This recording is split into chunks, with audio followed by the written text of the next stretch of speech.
Class पहली से लेकर 12वीं साइकिल, पोशाक, छात्रवृत्ति का पैसा, नैपकिन का पैसा। ये जो हाई स्कूल का पैसा है जिसमें कई तरह की राशि बच्चों को मिलती है सरकार की तरफ से, और ये पैसे सीधे डीबीटी के माध्यम से उनके अकाउंट में ट्रांसफर किए जाते हैं। तो 2026 में एकेडमिक ईयर शैक्षणिक सत्र 2026-27 में जो बच्चे पढ़ रहे हैं, अर्थात जो बच्चे अभी 2026 में या तो 1 क्लास में है या 2, 3, 4, 5 क्लास 8 तक यानी मिडिल स्कूल के छात्र हैं, या फिर जो 9, 10, 11, 12 अर्थात उच्च माध्यमिक स्कूल के छात्र हैं, ऐसे बच्चों का 2026 वाला पैसा कब मिलेगा, कैसे मिलेगा, उसके लिए क्या करना होगा, बच्चों के पास क्या विकल्प हैं, सारी बातें हम स्पष्ट करेंगे।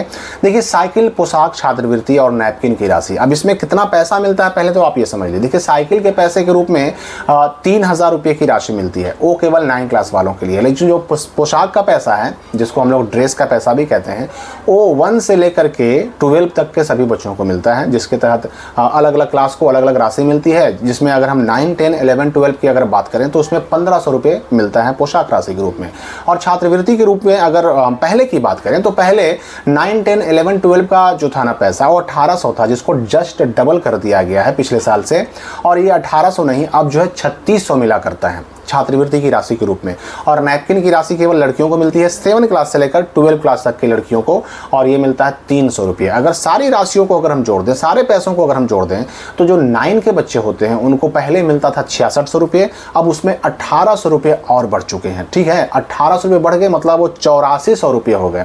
और अगर हम 11, 12 और 10 की बात करें तो इन बच्चों को मिलता था 3600 रुपये। 3600 रुपये पहले मिलता था, लेकिन अब चूंकि 1800 जस्ट डबल हो गया है, तो अब इनको 5400 रुपये मिलते हैं साल भर के अंदर। तो ये 5400 रुपया 10, 12 और 11 के लिए, और 8400 रुपया यानी 8400 रुपया 9 क्लास वालों के लिए। इसके लिए देखिए सिस्टम क्या है, पहले आप समझ लीजिए। इसके लिए क्या होता है ना कि जैसे ही आप एडमिशन लेते हैं, जैसे ही आप 9 में आपने फ्रेश एडमिशन लिया, या फिर 9 से 10 में आए, 10 में आपने आने के बाद, या फिर जो 11 क्लास वाले हैं 11 में फ्रेश एडमिशन लिया, या फिर जो 11 से 12 में आए, ये इन सारे बच्चों का, या फिर 1 क्लास से 8 क्लास के बच्चों का, सबका क्या होता है ना कि ई शिक्षा कोष नाम के पोर्टल पर उन सबके नाम की एंट्री होती है। और जब नाम की एंट्री होती है ना, तो केवल नाम ही उसमें एंट्री नहीं किया जाता, बल्कि उसमें आपका टोटल ए टू जेड सारे डिटेल्स एंट्री किए जाते हैं, अकाउंट नंबर भी, आधार नंबर भी। और ये तो आपको पता ही है कि अब चाहे बिहार सरकार की हम बात करें या फिर राष्ट्रीय स्तर के किसी लाभ की बात करें, सभी चीज़ों के लिए डीबीटी लिंक होना या आधार सीडिंग होना अनिवार्य हो गया है। तो आधार सीडिंग पाए जाने की स्थिति में जो आपके आधार के साथ बैंक अकाउंट सीडेड रहता है ना, उस अकाउंट में ये सारी राशि, ये सारा पैसा स्टेप बाय स्टेप बारी बारी से अकाउंट में चला जाता है। तो ई शिक्षा कोष के पोर्टल पर नाम की एंट्री होना ज़रूरी है, तभी जाकर के पैसा मिलता है। अभी देखिए, कुछ दिनों पहले कुछ बच्चों के अकाउंट में पैसे आ भी रहे थे, कुछ बच्चों के अकाउंट में पैसे आए थे।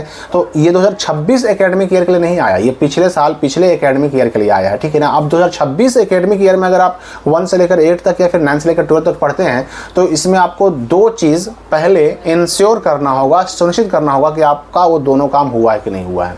पहला काम तो ये कि आपके स्कूल के द्वारा आपका नाम ई शिक्षा कोष के पोर्टल पर एंट्री कर दिया गया है या नहीं कर दिया गया है।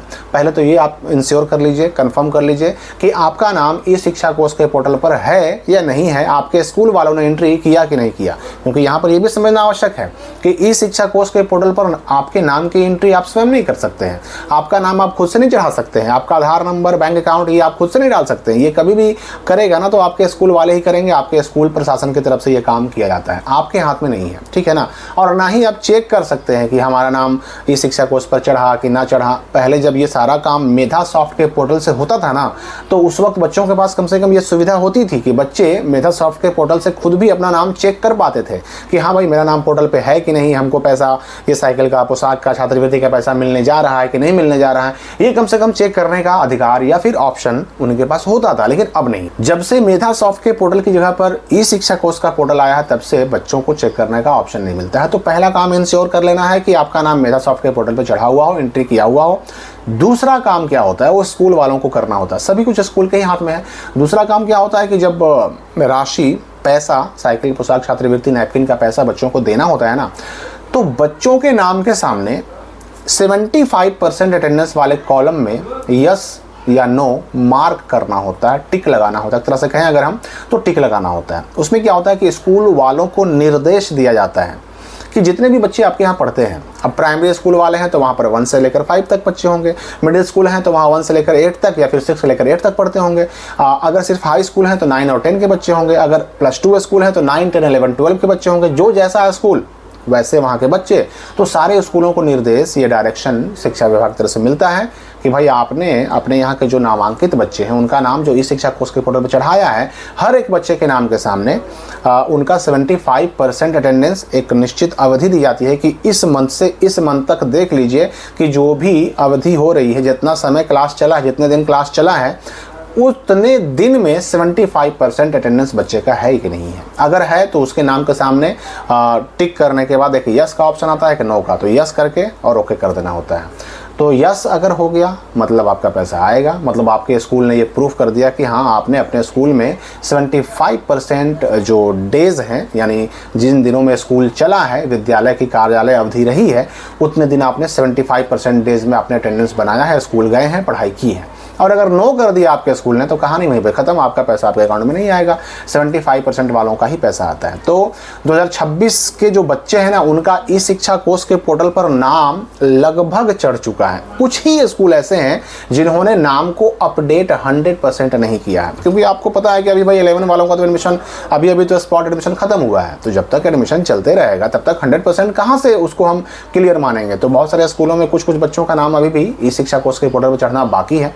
तो जो भी बच्चे 2026 में पढ़ रहे हैं ना, अभी थोड़ा सा उनको इंतज़ार करना है। सितंबर के बाद या सितंबर के लास्ट तक अक्सर ये शिक्षा विभाग से लेटर आता है कि 9, 10, 11, 12 के बच्चे हों या 1 से लेकर के 8 क्लास तक के बच्चे हों, सबके नाम के सामने 75% अटेंडेंस का जो है यस होना चाहिए। अगर हैं वो बच्चे आए हैं स्कूल तो यस कीजिए, और नहीं आए तो नो कीजिए, और उसके हिसाब से जो यस वाले बच्चे होते हैं उनको पैसा अकाउंट में शिक्षा विभाग भेज देता है। तो पहला शर्त ये होना चाहिए कि आपका नाम इस शिक्षा कोष के पोर्टल पर हो। दूसरी शर्त ये होनी चाहिए कि आपके नाम के सामने आपके स्कूल वालों ने 75% अटेंडेंस वाले कॉलम में यस किया हो।